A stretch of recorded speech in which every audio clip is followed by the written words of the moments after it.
ICI proof focus equity fund. यह fund एक focus category का फंड है। सबसे पहले इस फंड के पास रिटर्न पर एक नज़र डालते हैं। इस फंड ने पिछले एक साल में 6% से ज़्यादा का रिटर्न दिया है, 2 सालों में 14% से ज़्यादा का रिटर्न दिया है, 3 सालों में 21% से ज़्यादा का रिटर्न दिया है और 5 सालों में 16% से ज़्यादा का रिटर्न दिया है। वहीं बात करें कैटेगरी वाइज रिटर्न की, तो इस फंड ने पिछले एक साल में 4% से ज़्यादा का रिटर्न दिया है, 2 सालों में 11% से ज़्यादा का रिटर्न दिया है, 3 सालों में 18% से ज़्यादा का रिटर्न दिया है और 5 सालों में 14% से ज़्यादा का रिटर्न दिया है। तो आप देख सकते हैं कि इस फंड ने हर एक साल अपनी कैटेगरी को बीट किया है। इस लिहाज से यह निवेश के लिए अच्छा ऑप्शन हो सकता है उन सभी के लिए जिनका नज़रिया लॉन्ग टर्म का है। वहीं बात करें अब स्कीम डिटेल के बारे में, तो यह फंड एक ओपन एंडेड फंड है। ओपन एंडेड वह फंड होते हैं जिसमें आप कभी भी इन्वेस्टमेंट कर सकते हैं और कभी भी विड्रॉ कर सकते हैं। इस फंड का बेंचमार्क BSE 500 का है। वहीं बात करें इस फंड पर लगने वाले एग्जिट लोड की, तो यदि आप एक साल से पहले विड्रॉ करेंगे तो 1% का एग्जिट लोड लगेगा और एक साल के बाद करेंगे तो उस पर किसी भी प्रकार का कोई एग्जिट लोड नहीं है। वहीं बात करें इन्वेस्टमेंट की, तो SIP के केस में आप सिर्फ 100 रुपये से निवेश की शुरुआत कर सकते हैं और लमसम के केस में आप 5,000 रुपये से निवेश की शुरुआत कर सकते हैं। यह फंड 2009 में लॉन्च हुआ था और इस फंड का अभी तक का एसेट अंडर मैनेजमेंट जो है वह 3,620 करोड़ रुपए का है। वहीं बात करें इस फंड पे लगने वाले एक्सपेंस रेशो की, तो उस फंड का एक्सपेंस रेशो 2.01% का है। वहीं अगर इस फंड में किसी व्यक्ति ने 1 लाख रुपए का निवेश किया होता जब ये फंड लॉन्च हुआ था, तो आज उसकी वैल्यू 4,99,000 रुपये होती।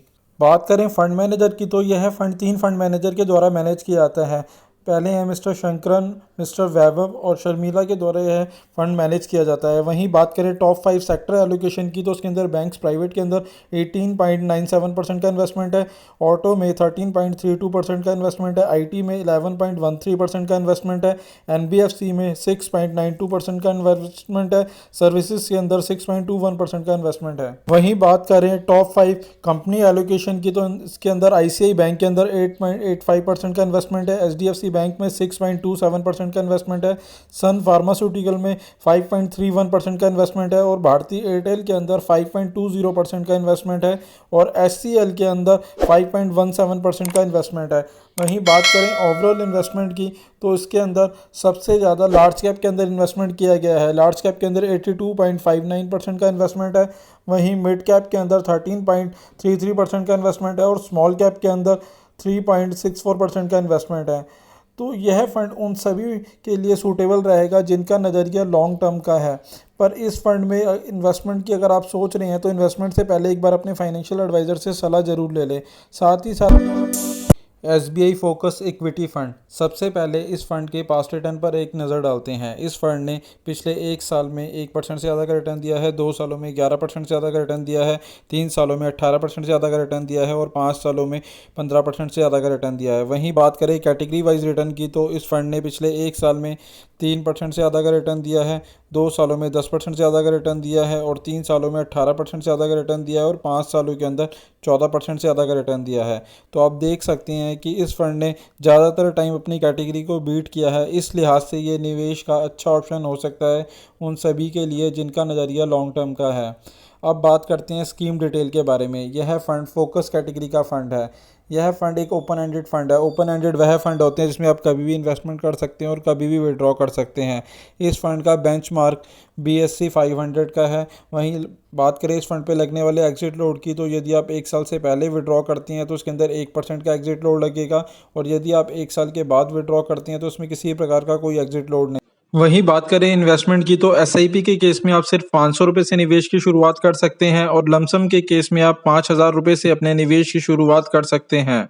यह फंड 2004 को लॉन्च हुआ था और इस फंड का अभी तक का जो एसेट अंडर मैनेजमेंट है वह है 27,450 करोड़ रुपए का। वहीं बात करें इस फंड के एक्सपेंस रेशो की, तो इस फंड का एक्सपेंस रेशो 1.62% का है और वहीं यदि इस फंड के अंदर किसी व्यक्ति ने 1 लाख रुपए का निवेश किया होता जब यह फंड लॉन्च हुआ था, तो आज उसकी वैल्यू 23,34,000 रुपये तक होती। बात करें फंड मैनेजर की, तो इस फंड के फंड मैनेजर आर श्रीनिवासन है। वहीं बात करें टॉप 5 सेक्टर एलोकेशन की, तो उसके अंदर बैंक्स प्राइवेट के अंदर 17.51% का इन्वेस्टमेंट है, सर्विसेज के अंदर 10.03% का इन्वेस्टमेंट है, NBFC के अंदर 9.55% का इन्वेस्टमेंट है, कंज्यूमर नॉन ड्यूरेबल के अंदर 7.32% का इन्वेस्टमेंट है और कैश वैल्यूएशन के अंदर 7.03% का इन्वेस्टमेंट है। बात करें टॉप 5 कंपनी एलोकेशन की, तो उसके अंदर आईसीआई बैंक के अंदर 7.76% का इन्वेस्टमेंट है, स्टेट बैंक ऑफ इंडिया में 5.23% का इन्वेस्टमेंट है, भारतीय एयरटेल के अंदर 5.03% का इन्वेस्टमेंट है, मुथूट फाइनेंस के अंदर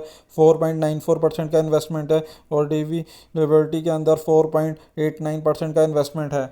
वहीं बात करें ओवरऑल इन्वेस्टमेंट की, तो इसके अंदर सबसे ज़्यादा लार्ज कैप के अंदर इन्वेस्टमेंट किया गया है। लार्ज कैप के अंदर 47.82% का इन्वेस्टमेंट है, वहीं मिड कैप के अंदर 32.21% का इन्वेस्टमेंट है और स्मॉल कैप के अंदर 12.22% का इन्वेस्टमेंट है और कुछ पोर्शन इसके अंदर अदर इंस्ट्रूमेंट में भी रखा गया है। तो आप देख सकते हैं कि इसके अंदर ओवरऑल तीनों ही सेक्टर का एलोकेशन लिया गया है और यह फंड उन सभी निवेशकों के लिए सूटेबल रहेगा जिनका नज़रिया लॉन्ग टर्म का है। पर इन्वेस्टमेंट से पहले एक बार अपने फाइनेंशियल एडवाइज़र से सलाह ज़रूर ले लें। साथ ही साथ अगर आप इस फंड में या किसी भी और फंड में इन्वेस्टमेंट करना चाहते हैं तो आप हमसे भी संपर्क कर सकते हैं और डिस्क्रिप्शन में दिए गए हमारे मोबाइल ऐप के थ्रू भी आप इन्वेस्टमेंट कर सकते हैं। आशा करता हूँ मेरे द्वारा दी गई जानकारी आपके लिए उपयोगी सिद्ध होगी। धन्यवाद दोस्तों।